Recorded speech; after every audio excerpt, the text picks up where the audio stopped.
Pero, aun cuando esa comprensión haga la vida más difícil, no solo para la frivolidad del afortunado y para los muchos cuya aspiración es ser como él, sino también para los desafortunados, puesto que la comprensión no funciona como un hechizo, puesto que funciona de un modo externamente decisivo, habremos de elogiarla de manera duditativa o desearla de manera ambigua. Y sin embargo es algo preocupante que aquello que ha de ofrecerse como consuelo en la vida comience por hacerla más difícil, para entonces sí, para entonces hacerla verdaderamente más fácil, pues así es con todos los actos milagrosos de la verdad, como con aquel milagro de la boda de Canaán. La verdad sirve primero el vino malo y guarda el bueno para el final. El engañoso mundo, en cambio, sirve primero el buen vino.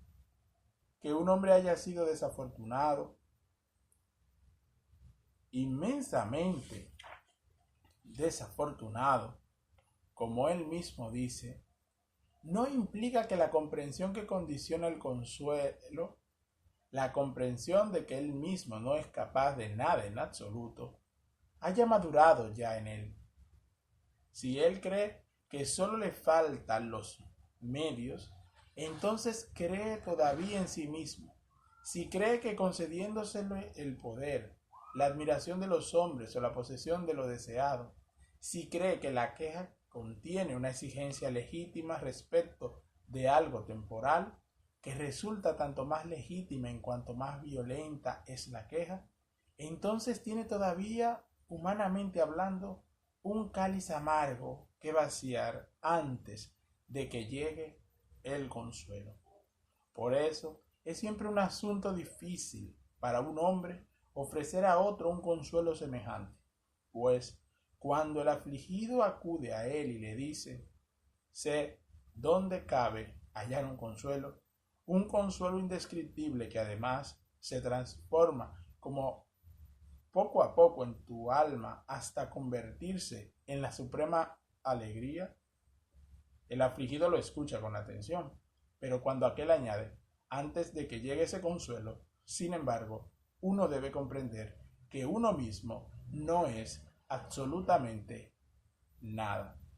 Luego debe uno destruir el puente de la probabilidad que quiere poner el deseo y la impaciencia y el apetito y a la expectativa en relación con lo deseado, con lo apetecido, con lo esperado. Luego, debe uno renunciar al trato de la mentalidad mundana con el porvenir.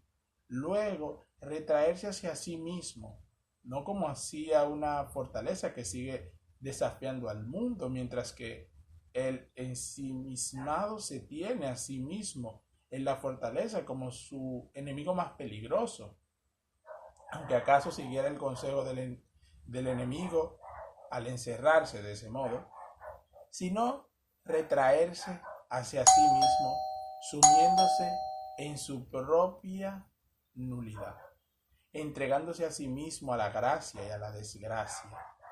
Entonces se iría consternando, como aquel joven rico que tenía muchos bienes, por más que no tuviese muchos bienes, pero se le parecería hasta el punto de que no sería posible distinguirlos.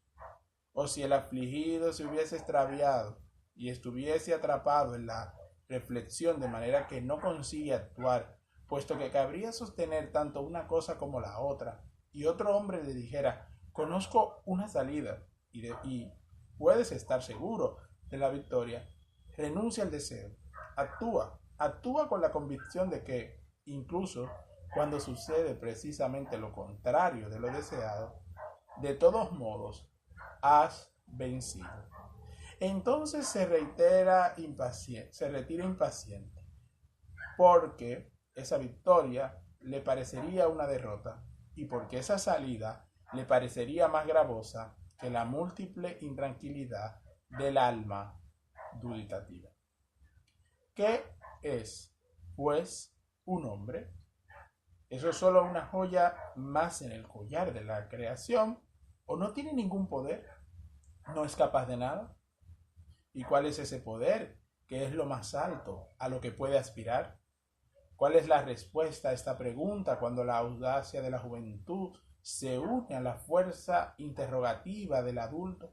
Cuando esa gloriosa unión está dispuesta a sacrificarlo todo para llevar a cabo lo grandioso, cuando proclama con ardiente celo, aunque ningún otro antes lo haya logrado jamás, yo lo lograré, aunque millones hayan desatendido u olvidado la tarea, yo combatiré. Pero ¿qué es lo más alto? Claro, que no falseamos el precio de lo más alto. No negaremos que en este mundo se lo ha alcanzado con poca frecuencia, pues lo más alto que un hombre lo más alto es que un hombre se convenza plenamente de que él mismo no puede nada, absolutamente nada. Qué rara dignidad. Y no porque un solo individuo nazca con sangre real, puesto que todos nacen para ella. Qué rara sabiduría, y no porque solo se lo ofrezca a alguno, puesto que se le ofrece a todos. Qué maravillosa rareza, que no se rebaja al ser ofrecida a todos y al poder ser poseída por todos. Cuando un hombre se vuelve hacia lo exterior, parece que fuera capaz de las cosas más sorprendentes, de cosas que lo satisfacerían de manera totalmente diferente y consentirían jubilosa admiración.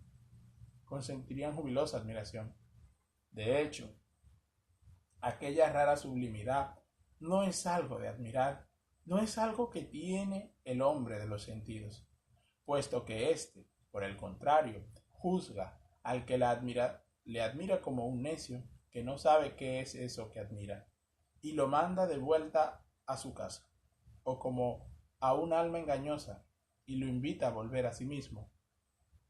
De acuerdo a la opinión externa, el hombre es la criatura más excelente, pero toda su excelencia está únicamente en lo exterior, y es para lo exterior. Y no apunta la flecha de la mirada hacia afuera cada vez que la pasión y el deseo tesan la cuerda.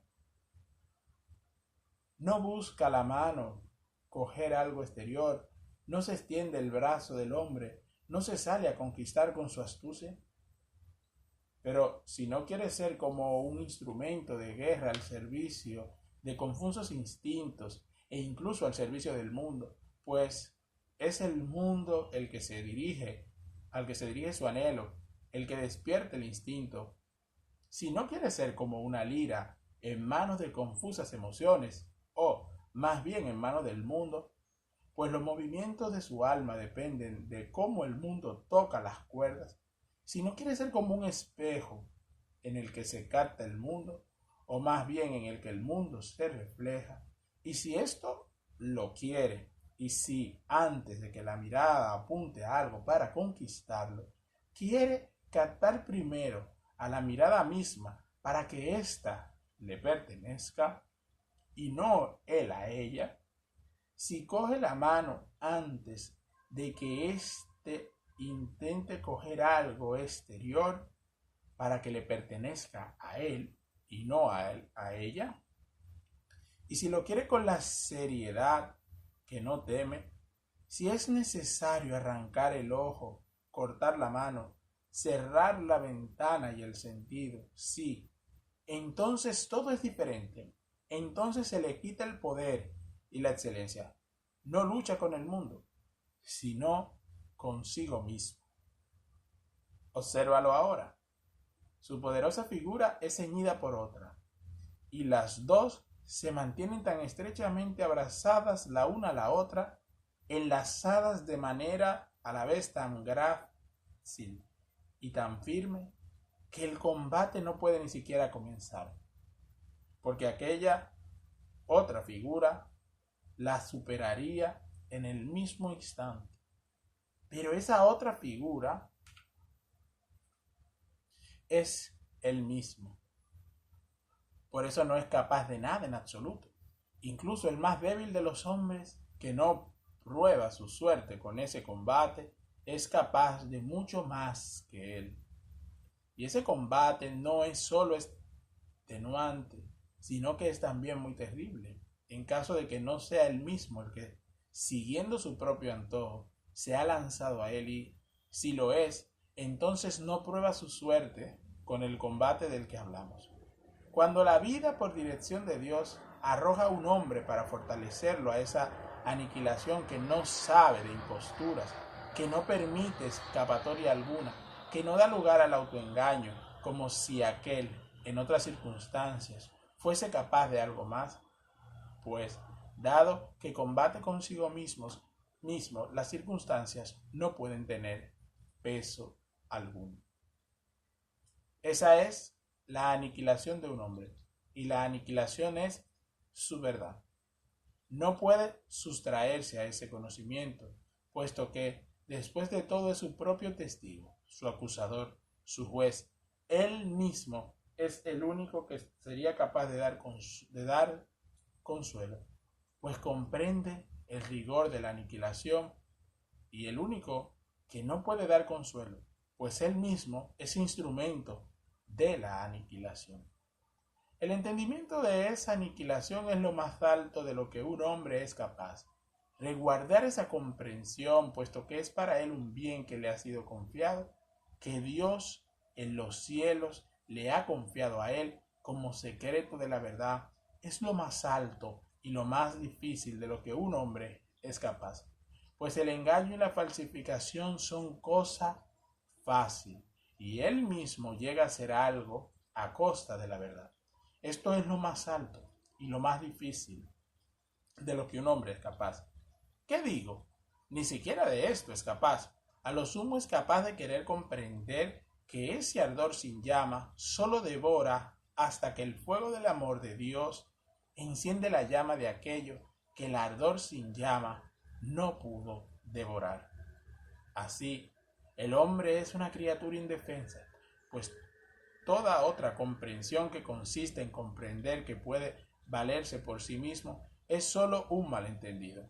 Por más que los ojos del mundo sea considerado valiente, por haber tenido la valentía de permanecer en un malentendido, es decir, no haber tenido la valentía de comprender la verdad.